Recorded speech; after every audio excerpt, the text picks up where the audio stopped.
For survivors who've lost someone in a cold case crime, feelings of grief, rage, and injustice are experienced across an interminable timeline. For that reason, it's a community with a special need for connections and resources. Nobody knows this better than Ryan Backmann, one of those survivors. He's also founder and CEO of Jacksonville based Project Cold Case. Hi, Ryan. Hi, Ann. How are you? Very good. Thanks for being here. Thanks for having me. We're also joined by retired federal law enforcement officer and crime safety analyst, Mark Baughman, who serves on the Project Cold Case board. Hi, Mark. Good morning, Ann. Good to have you. Thank Ryan, you. I'll begin, if you're okay with it, asking about whether there's any news on your father's murder. There is not.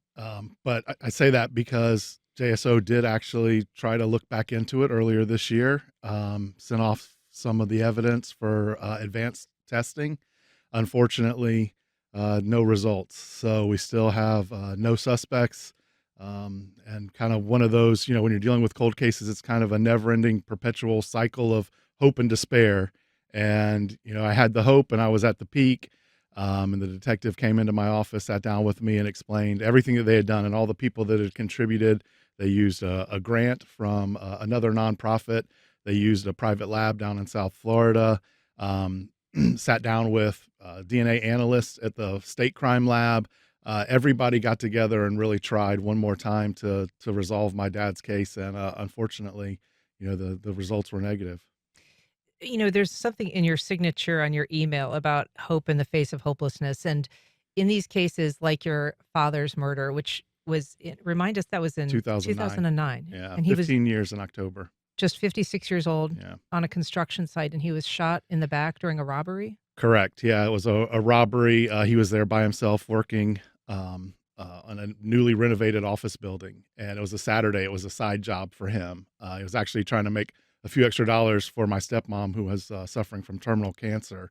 And somebody walked in, shot him, took his wallet, and left. My dad lived long enough to call 911. Gave a description, a very vague description of the guy. He didn't know him, and then lost consciousness on the phone with the dispatcher and was pronounced deceased at the hospital. So I'm so sorry about that. This was at Phillips Highway and Yeah, it's JTB 295 and Phillips Highway in between there, where the Applebee's and the Cracker Barrel and all of that is. Mhm. There's a roundabout there on Bonneville Road that had one-story brick office buildings, and that's where my dad was on a Saturday afternoon, just after noon on a Saturday. And it's worth revisiting those details because a lot of these cold cases really do depend on maybe somebody who knows something coming forward at some point and saying, telling police what they know. Absolutely, and specifically in my dad's case, where so much has been done and so much work and effort has gone into it, I think we really are going to have to rely on somebody coming forward, unfortunately. And Mark, you worked in law enforcement for multiple agencies, state, federal, local. What drew you to this kind of advocacy in terms of working with Project Cold Case? Because usually in law enforcement, when you start investigating something, you have a tendency to forget about the victim or the victim's families, how impactful it is towards everybody who's related to that particular victim. And that's not intentional. You're doing a job and you're trying to get to, figure out who did this. Statistically, at least with homicides, 1 in every 5 homicides, the victim knows the suspect. In this case, that's not the case with Ryan. You have 4 other ones out there that you wouldn't have known this individual that came up and took his life. And law enforcement, for me, getting involved in it now is looking and actually speaking to some of the family members, because I have, to see what they're still going through, dealing with it. Ryan always says it's not closure for these people. Even if they are solved, it's still not closure. How does a case like this impact a family different than a case that is solved, to your point? Well, I think it's they still have hope that it's going to happen, that maybe something where some investigative technique is being used, primarily DNA analysis, stuff like that will come forward, and then all of a sudden they have a suspect, and then they charge somebody, hopefully. If that individual is even alive, some of these cases go so far back, people are incarcerated, they're already gone. which we've seen that happen a lot with some of the Yeah. cases that have been solved. And I think in my experience, it's this journey of healing with grief. And I think that it's just a layer of complexity when you don't know who did it. There's a layer of complexity because it was violence that took your loved one that was sudden. There's all these, grief is grief and we all experience it, but then there's layers of complexity depending on your relationship with somebody, the age, whether it was sudden, whether it was violent, and then whether anybody's ever held accountable. Hmm. So, what sort of special support do you find victims need when they're involved in a cold case? Communication. They need to be heard. They want to share their loved one's story. The biggest fear is that our loved one is forgotten and that nobody cares. And that's why I started Project Cold Case. It was an opportunity to let all those families know that somebody did care and that their loved one would never be forgotten. We'll put their picture on a website. We'll share their story. We'll repeatedly share their story in hopes that, obviously the ultimate goal is that somebody will see it, have information, and come forward. But even if we don't have that, we're providing that peer support. We have professional services that provide therapy and mental health counseling. We do 2 support groups a month for these families, one in person and one virtually, so they don't even have to be local if they want to be around other family members that have experienced something similar. And I think a lot of times that's what they need more so than an arrest. They may not know that or realize that, but more than an arrest and a conviction is knowing that their loved one mattered, that there's other people around that care.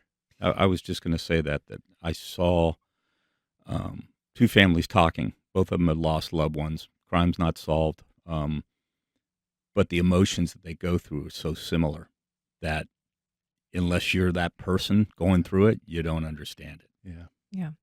If you're just joining us, we are talking about cold case resources for survivors of unsolved homicides. You can join our conversation on air by calling 904-549-2937. You can also email firstcoastconnect@wjct.org, or you can reach out on social media. Ryan, you talk about keeping these cases front and center, and that is important for families who don't want their loved one forgotten. But talk a little bit about the balance between having a case out there in the format like you provide, and then the challenges that can come with whether it's true crime documentaries or podcasts or online sleuthing Right. sites that can sometimes feel maybe a little exploitative. Absolutely. We very much are family participation. So what our job is to provide these families with what they need. And if they need awareness and they need the world to see their loved one, then we want to help them achieve that. But if they don't want that, and we just had this in a situation recently where production company reached out and said, "Hey, we're doing this story. Will the family participate?" And the family said, "No, we don't want to participate. And actually, we don't want you to do the story. Like, we're healing in our own way, and we don't want to turn on the TV and see our loved one and talk about it." And the production company said, "Well, we'll take that into consideration." And I just feel like, a family should have say in what is talked about with their loved one, how much awareness and publicity they get. And that's what we give them. We give them back a little control. So when you lose a loved one to a homicide, you're stripped of all of that control. You don't get to decide whether the detective is 3 weeks from retiring, whether he's a bulldog or she's a bulldog. You don't get to decide if the physical evidence is left at the scene. You don't get to decide if technology is advanced enough to utilize that evidence. A lot of times you don't get information from law enforcement because they're doing an investigation, and you really are stripped of all that control. And so we want to give a little bit of that back. So when we do a spotlight, and we partner with the University of North Florida's applied journalism class, every semester we go out and present our experiences with media, and we hand out cases to students who then call the family who has already approved this and wants to be a part of it. And they interview the family, and we talk about the victim's life. Oftentimes these victims are defined by their last moments on earth. And like my dad, there was 56 years of life that we could talk about, but the story is how he died. Mhm. And so we want the rest of the public to be able to connect with these victims by learning what their favorite holiday was, what their favorite food was, what was a funny story that somebody might relate to, and we really want to humanize these victims, that they're not just another number, that they're not just a demographic, that these are real people who had families that loved them and are sorely missed. Yeah, and that they're not just remembered by the worst, most violent thing Right. that happened to them. Do you offer advice to families who are caught in that predicament? Is there any suggestion, any template that you have when they're confronted by or even just asked by a production company to participate in Yeah, something? we do. First and foremost is, have you listened to their prior work, watched their prior work, and is the family involved? Because that's number one. At the end of the day, you want families that are You mean the engaged, production the company? production company, and law enforcement. The reality is you don't want to say something that could jeopardize a future prosecution of a case. You want to make sure that there's facts. A lot of times in unsolved cases, we create scenarios in our head because nobody's given us the information. And so you don't want to say something that didn't actually happen, but it's now your truth because you believed it. You've thought of it. And I speak from personal experience of this. I did an interview where I made a comment about what I thought happened. And the detective called me and was like, "Where did you get that information? That's not what happened." This was early on in the investigation, but in my mind, that was the only thing that made sense. And so I went with it, but I was quoted as fact, this is what happened, and now that story still lives out there on the internet somewhere. And to that point, Ryan, when you have somebody like a production company coming in wanting to do this, the fact that Project Cold Case can put that investigative who has the case now or may have it from when it's first started, put that with the family, and the family could say, "Do you think we ought to do this or not do this?" Right. That this is, I don't want to do anything to ever jeopardize or hurt the case in getting some resolution or solving it. There can be tension, though, Mark, as you know from law enforcement. Families are eager for information. Very often, there is almost no information available. They'll maybe learn the facts of the case through the media sometimes because the media will be the ones requesting the discovery in a case. The media will be the ones attending, each and every hearing that perhaps family doesn't choose to be at. And so they want this information, but very often they're in this kind of standoff with the detectives on the case. That's true. And unfortunately, investigatively, I can understand why the detectives take the position they take, but I can also look at the other side of it and say the frustration of the family members that are wanting to know whatever they're doing, whatever is being developed. You remember, these cases, they go on for years and years and years. You may have 4 or 5 detectives to pick up this case, and they go back and have to look at it. And maybe even the detective that first had it may not even be living anymore. Right. So now you're like having to piece it together and go back.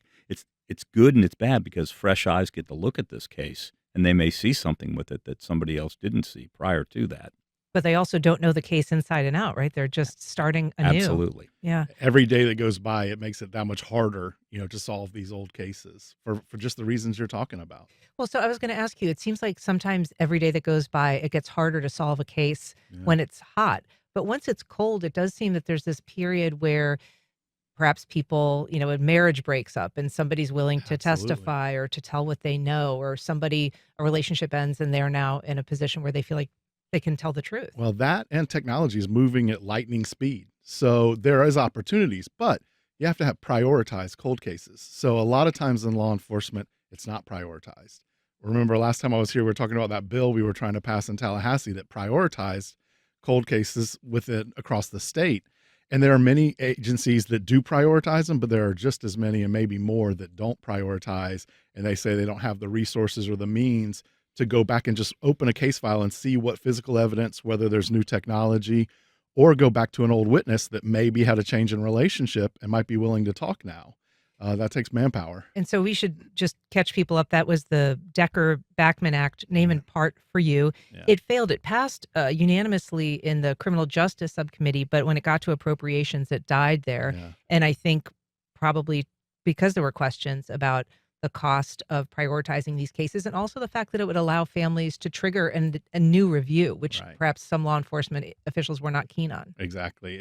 And I think they're going to move forward with that bill. I'm going to request that they take my dad's name off of it.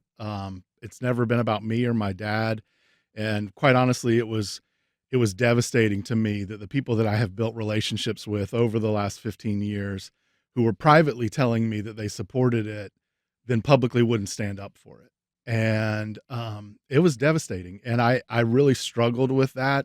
And I struggled that the people that had the power didn't use it for good. And I don't need another reminder that people don't care about my dad. Like I live it, and that was an opportunity for people, particularly elected officials and people in a position of power, to show that they cared about my dad, and they showed me that they don't. And look, that's why Project Cold Case exists, because we knew that going in. And we give opportunity after opportunity after opportunity for elected officials to show us differently. And some of them do. I'm not blanketing. We have a great relationship with the Jacksonville Sheriff's Office. Again, I told you that they went back without telling me. They went back and reopened my dad's case. They grabbed every resource possible. They prioritize cold cases. They're open to communication. They have a great team down there that answers the phone and returns calls. But there are other agencies that don't share that. And certainly when you have to pass legislation to get people to care, that's probably the first problem. But then when they have that opportunity and they won't even put it on the agenda in Tallahassee, there's things going on in the background, and it's impacting real families, that are struggling and struggling to work, to be, productive members of society, to get up every day, to put their clothes on, to go to church, to support their families. There are deep, deep impacts with violence and grief and victimization that are often forgotten. I won't say always ignored, but they're often forgotten. We're talking about cold case victims and survivors and resources that are available to them. It's ahead of a symposium that's going to be held at the University of North Florida. You can join our conversation by calling 904-549-2937, or you can email questions or comments to firstcoastconnect@wjct.org. Mark, you and I have spoken in the past about a number of cases where it almost seemed unsolvable. These cases that in the end ended up having a resolution, which in many cases really remarkable. The Kamaya Mobley case, who was kidnapped as a day-old infant, and the case solved 18 years later after her abduction. The murder, as you well know, of Saad Quaff, who was a convenience store owner, ended up learning just a few years ago that he was murdered by the JSO detective that was surveilling him, who'd retired at that point. But these are cases that decades later are solved and resolved. The family gets some relief from that. Absolutely, they do. And in both instances, the family did get some relief from it. I was familiar with both of those cases from a media standpoint and from knowing the suspect in the other case because I worked with him.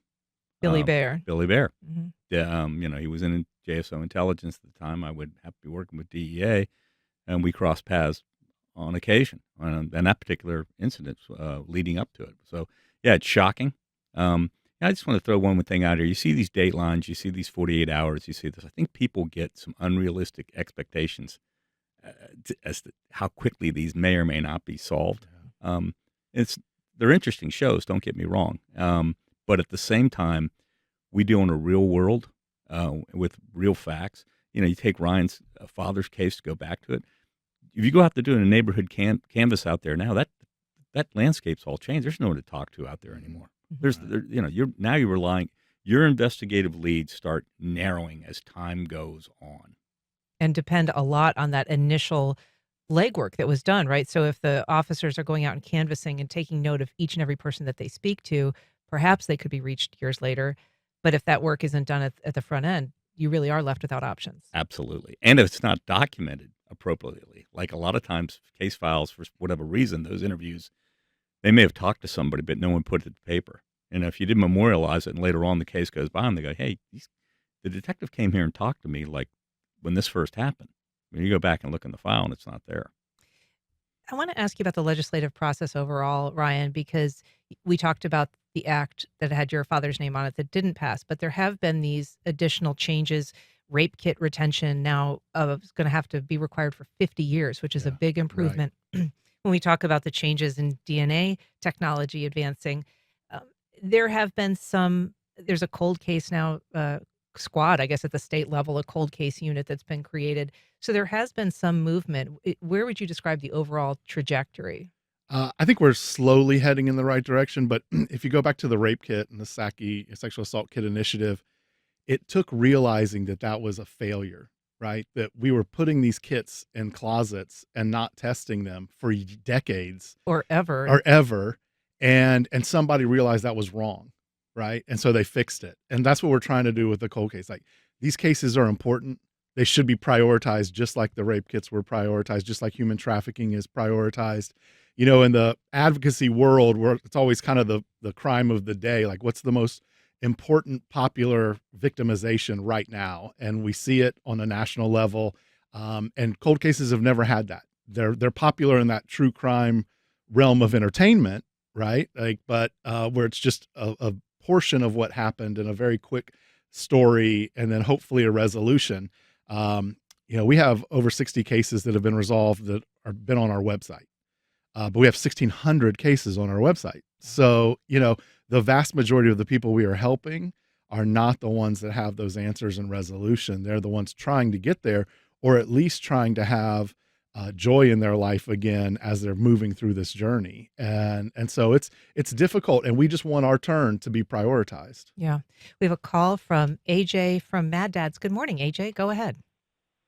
Good morning. Good morning, Ryan, and to the other guests. Hey, I have AJ. a question for good morning. I have a question for you, Ryan. Sometimes we get phone calls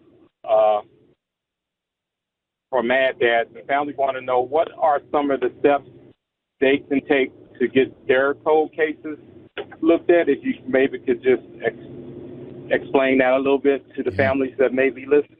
Absolutely. And thank you, AJ. AJ is a good friend, and Mad Dads is an amazing organization. There are resources out here in Jacksonville for families that are struggling. We take very much a proactive stance with families to get your case reopened. And that is, number one, when's the last time you talked to law enforcement?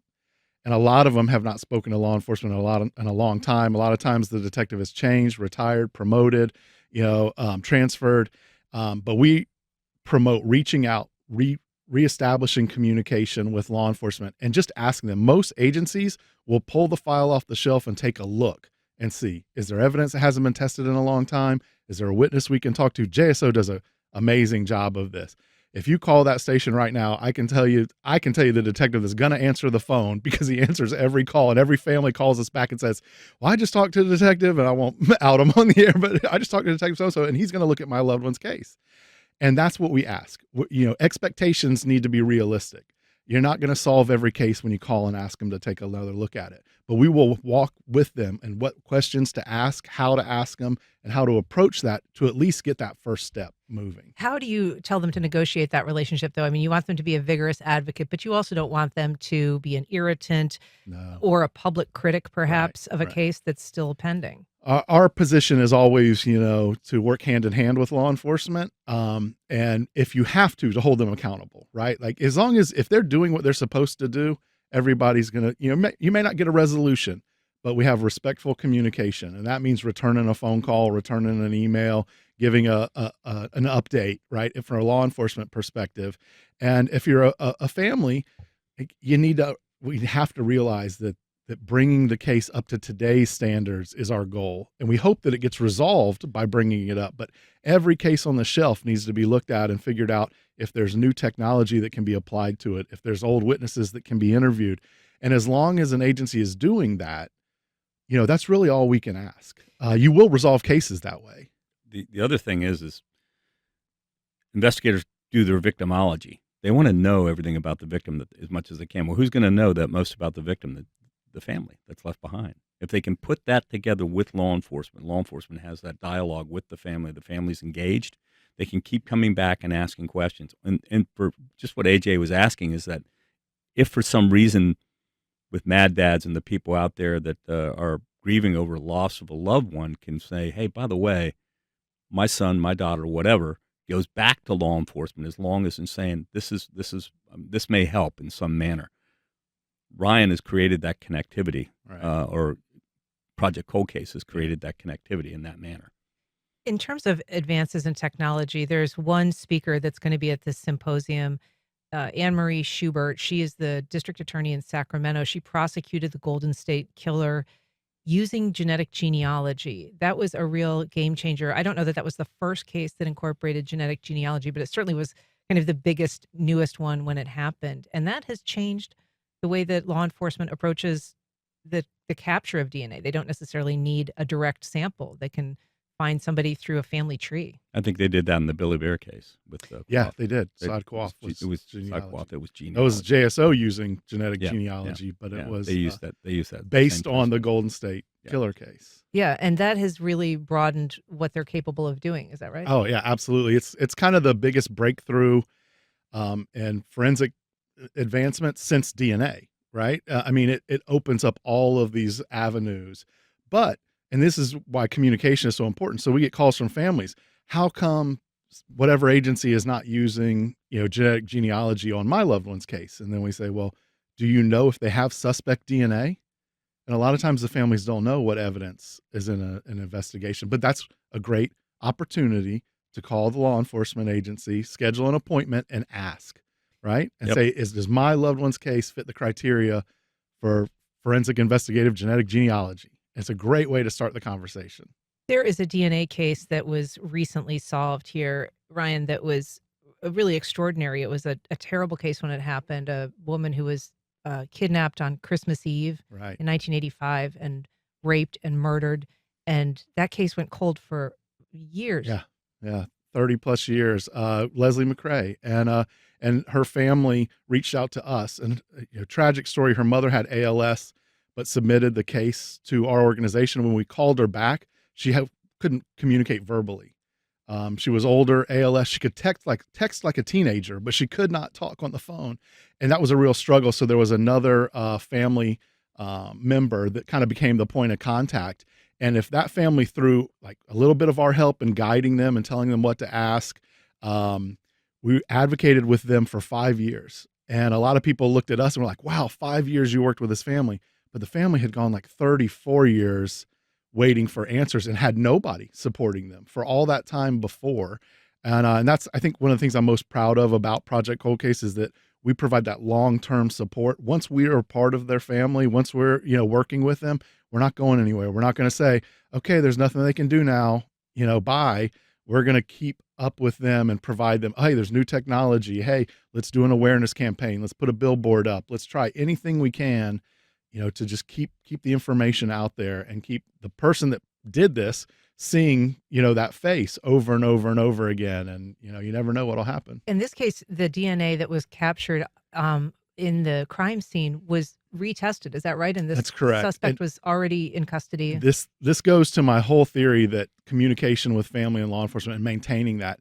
I know there's certain things that law enforcement can't share with the family, but the more time that goes by, I think the more you can share. And the family had no idea that in the early 2000s that DNA had been collected, had been tested, and a partial profile had been created and was running in the state database, but it wasn't a good enough profile to run in the national database. And then whatever happened, the detective retired, transferred, quit, and it slipped between the cracks. And the family didn't call back and say, hey, technology's moving at lightning speed. Can we retest that evidence? Because they didn't know it existed. And when they came to us, we went to JSO and we asked them to take another look at the case. They realized that this DNA had been running for years in the state system. But what happened was the guy had left the state not long after he killed Leslie, moved to Michigan, and perpetrated more crimes and was arrested and convicted and had been in prison for decades, while his DNA was running in Florida. He was in another state already in prison. So the second they reran the evidence and got a full profile, he was in CODIS because he was an inmate in another state. That's so the national database. Yeah, that's the national. So they linked him immediately. And that case, in all reality, could have probably been solved 10 years earlier had there been, methods in place to say, and Jacksonville has a lot of cold cases, but somebody's got to be able to say, make the phone call and say, hey, remember me? Hey, it's been 5 years. How has technology improved? I mean, could have been solved 10 years ago, but probably wouldn't have been solved without the involvement of Project Cold Case. Yeah. I mean, I hope so. I hope that we're making that kind of impact, but, and I know that family so well, and they are so appreciative of everything we've ever, done for them. But yeah, it's tough, and you don't always get that result. And if you take the Jacksonville Sheriff's Office, unfortunately, we have a fair amount of homicides. But the more you work, the better you get at working them, unfortunately. Mm-hmm. And they are very good at what they do. Now, you take some small rural agencies and counties out here, they have don't maybe have maybe one or two homicides, maybe at best a year, and now all of a sudden it goes cold. Supporting that type of case makes it so much more difficult, and that's because you're having a situation where you're having a local law enforcement agency that doesn't have the resources, might not have the technology, to do the advanced DNA testing, Right. and they're limited in what they can do in their role, and they try to exhaust everything right up front. I'd love to see the statistical numbers of how quickly these are solved based on what agencies are investigating them. Especially the size of the agencies and the resources that they have. Yeah. Well, the Cold Case Symposium, it's a project that is co-hosted by Purdue University and the University of North Florida. It's going to be at UNF on October 22nd and 23rd, but registration has begun. Yeah, registration is open, and anybody is invited. So this is an opportunity for the public, for families that have been impacted, for law enforcement, for academics, for students. Anybody can come and watch these presentations. A lot of times the public is left out of cold case conferences, but they have an interest, and this allows an opportunity for them to come in and understand the real workings. JSO is going to be there doing a presentation. We have a local media person who you guys both know that is going to be there speaking. Katie Jeffries. Katie Jeffries is going to talk about how she handles families, when she's doing her Unsolved series. Yeah. We're going to have a mental health professional whose father was a murder victim and whose case is unsolved, and who works with us hand in hand and facilitates some of our support meetings, provides individual counseling that Project Cold Case pays for families. We'll have missing, people, the organizations that worked with missing families, and Anne-Marie Schubert, who, again, as you mentioned earlier, was not only okayed the use of genetic genealogy in the Golden State Killer, but then prosecuted D'Angelo and got him to plead guilty. So that's a pretty high profile case, and she's going to talk about the value of that technology. Well, Ryan Backmann, Mark Baughman, thank you so much for coming on the program today. Really appreciate the work that you do. Yeah, thank you. So welcome. And can I just say one thing? We also have our Year of Hope event coming up September 29th at the Intuition Ale House, which is our annual fundraiser. You can go to our website if you want more information. Excellent. All right. Thank you so much.